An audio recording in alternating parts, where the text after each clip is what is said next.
Hello everyone, welcome to the channel. Cold chain का मतलब होता है एक सिस्टम है जो कि जिसमें हम वैक्सीन को स्टोर करते हैं और उसको ट्रांसपोर्ट कर सकते हैं जहाँ पे वो बनती है, वहाँ से लेके जहाँ पे हमको वैक्सीनेशन करना है वहाँ पे पहुँचाने के लिए। मतलब एक कंटेनर होता है जिसमें हम वैक्सीन्स को स्टोर करते हैं, जमा करते हैं, उनको रखते हैं और वहाँ से उनको ट्रांसपोर्ट करने के लिए इस्तेमाल किया जाता है कोल्ड चेन को।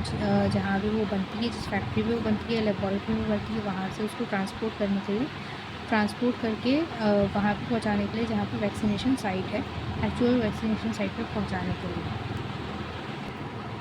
कोल्ड चेन में कुछ ऐसी मेडिसिन होती हैं जिनको जो हीट सेंसिटिव होती हैं या जब फ्रीजिंग के लिए सेंसिटिव होती हैं, जिनमें होती हैं कि जिनको हमने सब ज़ीरो टेम्परेचर पर रखना होता है। मतलब माइनस ज़ीरो टेम्परेचर से ऊपर रखना होता है। वो होते हैं हमारे hexavalent vaccine, pentavalent vaccine, hepatitis B vaccine, liquid HIV vaccine, HPV vaccine, IPV vaccine, influenza, pneumococcal, hepatitis अपना tetanus, DT, TT and the liquid and the freeze dry vaccine.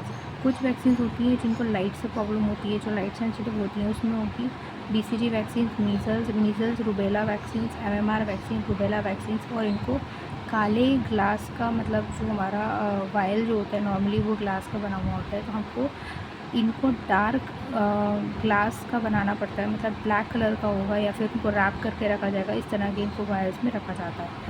Then cold chain equipment का मतलब है कि आपने ये जिसमें लेके जाना है तो वो किस तरह की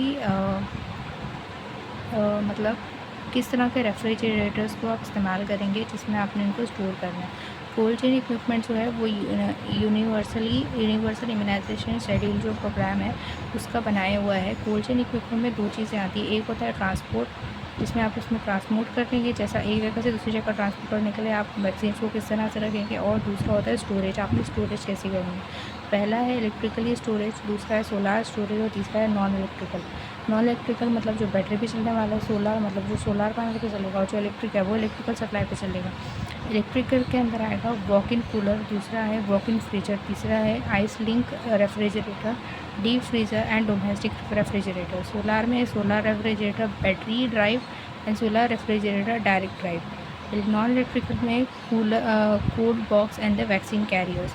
ट्रांसपोर्ट के अंदर vaccine refrigerator, vaccine cans, vans and the insulated vaccine vans, cold box and the vaccine carriers. हमारा जो वॉक इन फ्रीज़र जो है वो एक PUF का बना हुआ है, मतलब पर फैब्रिकेटेड मॉड्यूलर पॉलीयूरीथेन फॉर्म का बना हुआ है, PUF का बना हुआ है। इसके अंदर आपको इलेक्ट्रिकल सप्लाई जो है वो अनइंटरप्टेड होना चाहिए। अनइंटरप्टेड मतलब कंटिन्यूस को पावर सप्लाई चाहिए। -15 डिग्री सेल्सियस से -25 डिग्री सेल्सियस का इसका टेम्परेचर मेंटेन होना चाहिए। और OPV वैक्सीन को आप इसमें रखेंगे। वॉकिंग कूलर जो है, वॉकिंग कूलर के अंदर ये भी PUF का बना हुआ है। इसमें जो टेम्परेचर है +2 to +8 डिग्री सेल्सियस होना चाहिए। इसके अंदर आप बची हुई जो वैक्सीन है वो रख सकते हैं, OPV छोड़कर, जैसे BCG vaccine, hepatitis B, DPT vaccine, pentavalent vaccine, IPV vaccine, measles and TT vaccine. Deep freezer जो है, डीप फ्रीज़र के अंदर जो है आपको यहाँ पे ये वेपर्स कंप्रेशन सिस्टम का बना हुआ है। इसके अंदर आपको 220 वोल्ट का AC का मेन सप्लाई, इलेक्ट्रिक का सप्लाई देना चाहिए। -15 टू कैबिनेट का जो टेम्परेचर है वो -15 से -25 डिग्री सेल्सियस तक होना चाहिए। OPV वैक्सीन को 3 महीने तक स्टोर कर सकते हैं, लेकिन डिस्ट्रिक्ट लेवल पर। और आइस पैक्स अगर रखे हुए हैं तो आप उसको सब डिस्ट्रिक्ट लेवल पे भी स्टोर कर सकते हो। डिपेंड करता कि ILR, जो हमारा ILR है, मतलब आइस लिंक रेफ्रिजरेटर है, प्लस डीप फ्रीज़र रेफ्रिजरेटर जो है, इसमें आपको कितनी बार, आप कितने नंबर ऑफ़ आइस पैक्स आपने स्टोर करे हुए हैं और कितनी बार आपकी फ्रीक्वेंसी है कि आप उसको डब्बे को बार बार खोल रहे हैं। मतलब जो आपका डीप फ्रीज़र है आप उसको कितने बार खोल रहे हो, ओपनिंग आपकी कितनी फ्रीक्वेंसी है, कितनी बार आप उसको खोल रहे हो, इस पर डिपेंड करता है कि वो कितनी दिन तक के आप 3 महीने तक आप OPV वैक्सीन को -15 to -25 डिग्री सेल्सियस तक आप रख सकते हैं या नहीं। आइस लाइन रेफ्रिजरेटर का मतलब है कि ये भी वेपर कंपैरिजन सिस्टम पे डिपेंड करता है। आइस लाइन रेफ्रिजरेटर ज़्यादा कोई बड़ी बात नहीं है, करना सिर्फ इतना सा है कि टिपिकल टाइप ऑफ एक रेफ्रिजरेटर है जिसको 220 वाट का AC मेन सप्लाई चाहिए, जिसको +2 डिग्री टू +8 डिग्री सेल्सियस का टेम्परेचर होना। इसमें एक बकेट है जिसके अंदर आपने एक बास्केट है, बास्केट के अंदर आपने करना क्या है कि आपने ओपीवी वैक्सीन को, बीसीजी वैक्सीन को, मीजल्स को, जेई वैक्सीन को सब डिस्ट्रिक्ट लेवल पे आप स्टोर करके रख सकते हैं। लेकिन मसला ये है कि आपने ओपीवी वैक्सीन को जो ILR में आप रख रहे थे, आइसलैंड रेफ्रिजरेटर के अंदर, तो आपने अब इसमें ये करना है कि आपने इसको बकेट के सबसे नीचे वाले पार्ट में रखना है, मतलब बास्केट से सबसे नीचे वाले पार्ट में रखना है कि आप उसका टेम्परेचर मेंटेन रख सकें। और बची हुई जो वैक्सीन है, TPD, TD vaccine, hepatitis B and IPV vaccine जो है पेंटावेलेंट वैक्सीन है, इनको सारों को आपने ऊपर रखना है इनके डायल्यूएंट्स के साथ।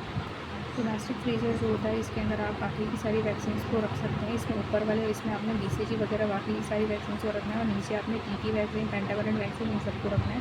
टेम्परेचर आपने मेंटेन करके रखना है +2 टू +8 डिग्री सेल्सियस।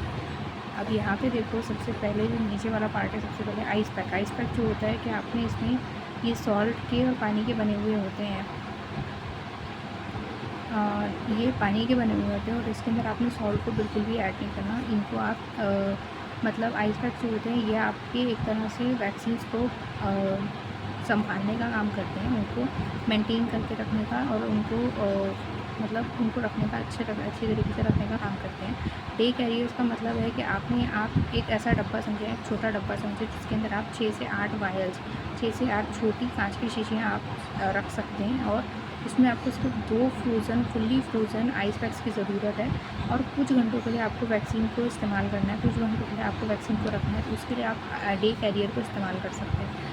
थोड़ा सा और बड़ा डब्बा ले लो जिसके अंदर आप इसी कैपेसिटी के आप 16 से 20 उसमें आइस पैक्स रख सकते हैं, और आपको 4 आइस पैक वायल्स रखने हैं, जिसमें आपको आप कौन सी वैक्सीन रख सकते हैं, DPT, TT और DPT वैक्सीन को आप इसमें रख सकते हैं। ये थोड़ा सा बड़ा रहेगा डे कैरियर से, वैक्सीन कैरियर। दैन आ जाओ आइस बॉक्स के ऊपर, ये एक पेरिफेरल सेंटर्स के ऊपर इस्तेमाल करा जाएगा, जहाँ पे एक्चुअल वैक्सीनेशन साइट है, मतलब एक कैंपेन चल रहा है, वहाँ से आपको गांव या फिर खेड़े वगैरह में आपको छोटे छोटे जो गांव रहते हैं वहाँ पे अगर आपको वैक्सीन प्रोवाइड करनी है तो आप उसमें पेरिफेरल सेंटर्स पे इससे प्रोवाइड कर सकते हैं। इसमें आपको number of fully ice packs आपको बहुत सारे लगेंगे, आपको बॉटम और साइड्स पे रखने हैं उस डब्बे के, मतलब नीचे और साइड्स में रखने हैं। पॉलीइथिलीन बैग्स के अंदर आपको DPT और TT और DPT वैक्सीन को पैकेट में पैक करके फिर आपको रखना है। लेकिन आप इसमें वैक्सीन और जो आप नीचे मतलब नीचे के सरफेस पे, जैसा आपने नीचे के सरफेस पे आइस पैक रखा तो उसके ऊपर आप बॉटल उल्टा नहीं रख सकते कि उसका जो ढक्कन है वो आपके आइस पैक के साथ में चिपक जाए। आप ऐसे नहीं कर सकते, क्योंकि अगर आपने वैसे किया तो वो फिर फ्रीज़ हो जाएगा और वो आपके कोई काम की नहीं रहेंगी।